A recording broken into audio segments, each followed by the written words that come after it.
Bun venit pe canalul Tarot Lovers. Etalarea este pentru ascendent, lună, soare în Săgetător. Din start cred că vom vorbi ceva de o relație conjugală. Sau poate că într-adevăr aveți oameni buni în jurul vostru. Nu uita să te abonezi și să activezi clopoțelul dacă simți că rezonezi și dacă vrei să faci ceva la care să-mi fie mie de ajutor, pentru că pe tine nu te costă nimic să te abonezi, atunci gândește-te că e un semn de încurajare, sprijin și, bineînțeles, ceva frumos la care ne dă și nouă curaj. Soare! Wow!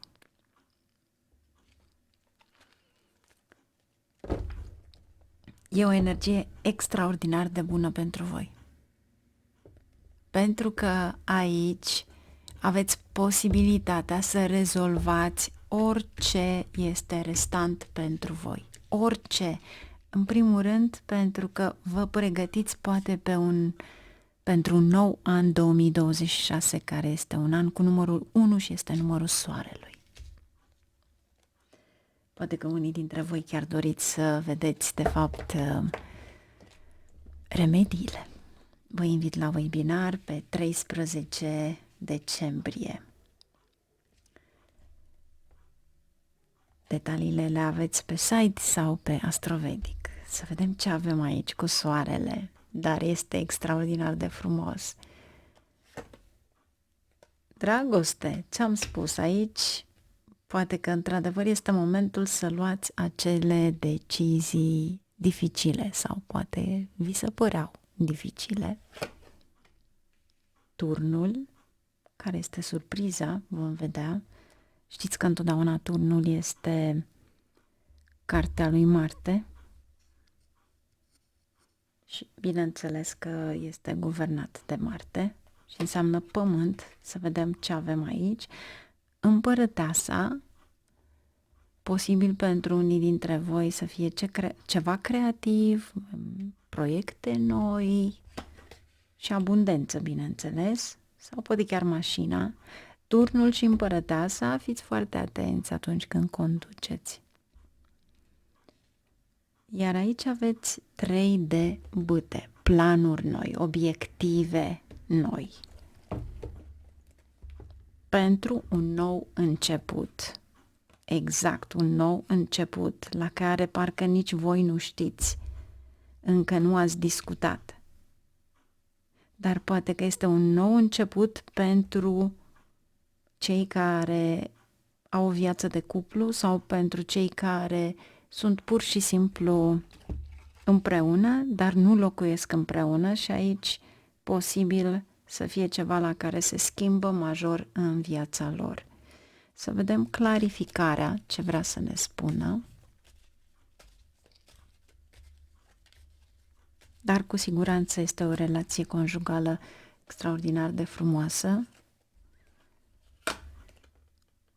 Cavalerul de săbii, 6 de spade.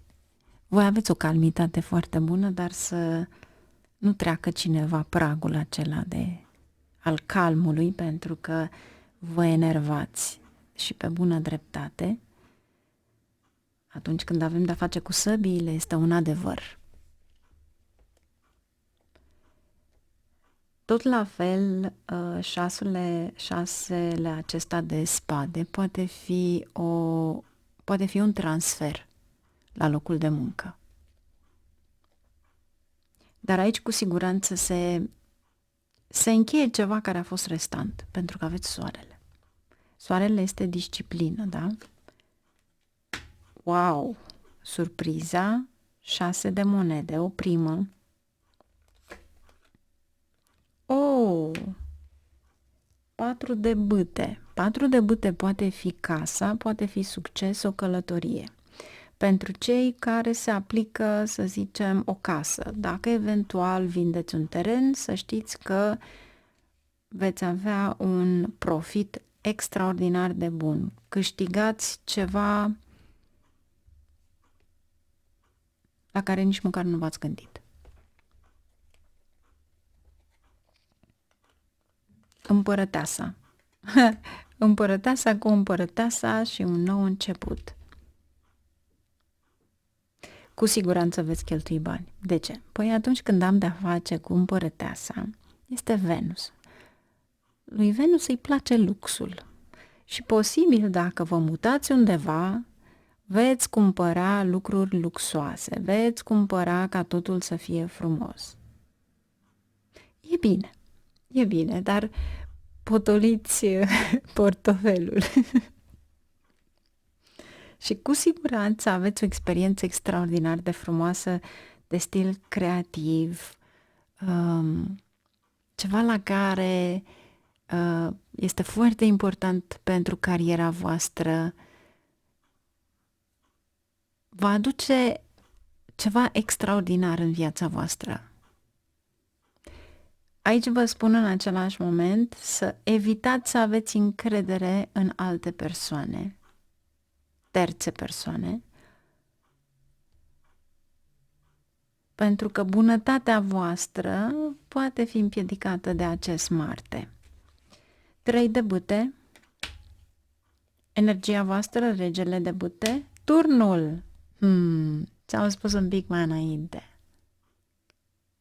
În primul rând, anticipările tale să știți că e posibil să fie greșite. Să dea Dumnezeu să fie cele mai bune greșite în folosul tău, adică să nu anticipezi că vei avea un câștig atât de mare de bani sau că vei face o tranzacție imobiliară în care vei ieși cu acel profit. Sau că ai șanse să fii transferat la un loc de muncă la care într-adevăr îți face o mare plăcere și este cu mult superior financiar, pentru că aveți și 6 de monede, succes, pentru că asta mi-arată aici turnul. Aveți de 2 ori turnul.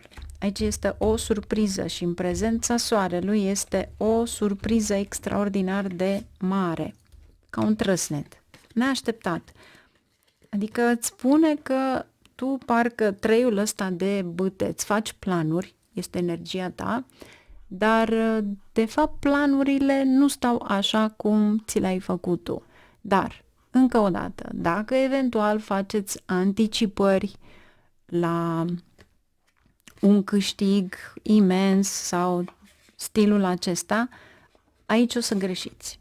Deci, mai bine să fie o greșeală, să zicem, pozitivă în favoarea voastră, decât să anticipați ceva la care poate nu se va întâmpla. Asta este ideea, de fapt. Dar cu siguranță aici vei cheltui considerabil pentru confort, lux, vă simțiți puternici, da? Posibil pentru unii dintre voi treiul acela de bâte chiar să fie o călătorie sau poate fi progresul pe care îl faci la muncă, în ceea ce faci. Încă o dată încearcă să nu exagerezi, să cheltui bani și mai ales pe haine și bijuterii, pentru că Venus sunt bijuteriile și hainele. Iar turnul acela cu 3 de bâte cu siguranță este ceva care se schimbă spontan. Fii foarte atent aici la cum îți controlezi nervii cu acest cavaler de spade. Fii foarte atent la chestiuni legale, pentru că ai de-a face cu spade.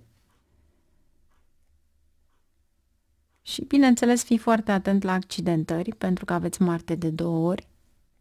Cei care sunteți pe grupurile mele și la Astrovedic puteți asculta Hanuman Chalisa în timp ce conduceți mașina. Dar cu siguranță voi veți avea un progres extraordinar. Iar aici ce avem? Avem 9 de cupe. Deci cel puțin o dorință vi se împlinește.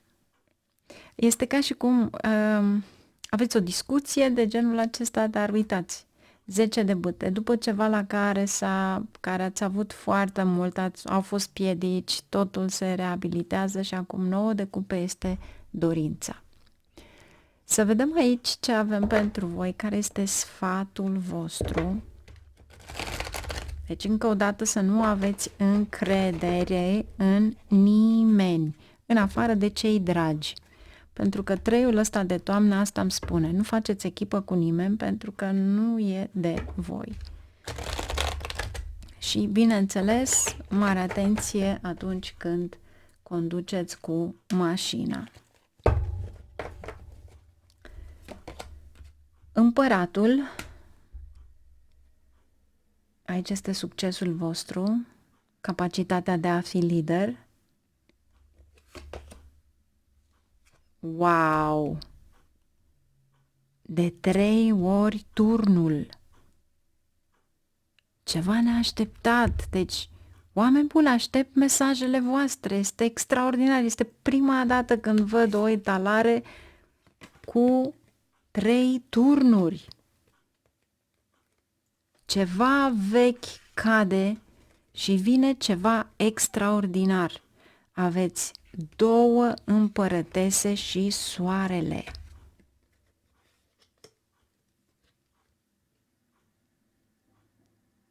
Deci n-am avut niciodată. Am senzația că este o surpriză, o răsturnare de situație care la prima vedere este ca și cum ar fi negativă, dar ea de fapt este în favoarea ta. Este superior la ceea ce aș putea să spun. Îndrăgostiții, o decizie pe care trebuie să o luați. Și carul. Succes. Succes cu disciplină. Ești în atenția tuturor, poate unii dintre voi deveniți primii în media. Este ca și cum toată lumea este cu ochii pe voi. E o întoarcere de situație care de fapt va aduce schimbări extraordinare în viața voastră. Voi aștepta mesajele voastre, este extraordinar de frumoasă etalarea voastră. Vă doresc sărbători fericite, nu uita să te abonezi și să activezi clopoțelul dacă simți că rezonezi și mulțumesc că ești alături de mine.